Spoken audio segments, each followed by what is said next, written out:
पौने 1 बजे तक पहली बार मैंने मेहंदी लगाया तीज के लिए, क्योंकि मुझे खुद से इस बार मेहंदी लगाना था, क्योंकि मेरा मन था कि मैं खुद से मेहंदी लगाऊं। हर टाइम मैं लगवाती हूँ मेहंदी, लेकिन इस बार मैंने सोचा कि खुद से लगा लिया जाए, चाहे जैसा भी हो लेकिन खुद से लगाओ। तो मैंने रात का टाइम चुना, क्योंकि रात में लगा लेने से बहुत आराम हो जाता है, इसलिए मैंने रात में ही मेहंदी लगा ली। और रात में ही मैं थोड़ा सा खीर खा ली, क्योंकि सुबह भूख ना लगे, और मेरा मंडे भी फास्ट था, इस वजह से मुझे थोड़ा सा दिक्कत हो जाता है। और सुबह सुबह मैं उठ गई थी और यहाँ पे मैं अपना मेहंदी दिख रही थी।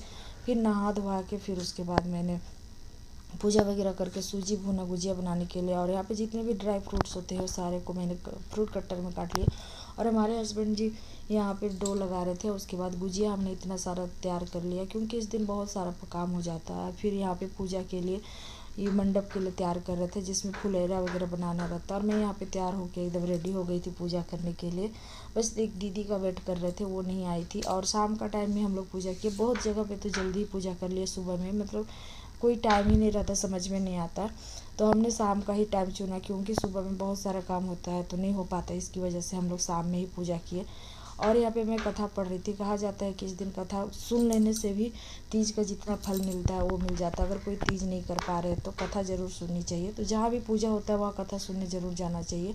और उसके बाद कथा होने के बाद हमने आरती की, पूजा किए, उसके बाद माथा टेके। और हमारा पूजा संपन्न हो जाने के बाद हम इस तरह से अपना ये वीडियो बना रहे थे। उसके बाद यहाँ पे बहुत सारा गुजिया हम लोग फ्राई कर लिए, जो नहीं फ्राई कर पाए थे। और मैंने सारे गुजिया को यहाँ पे पैक कर लिया।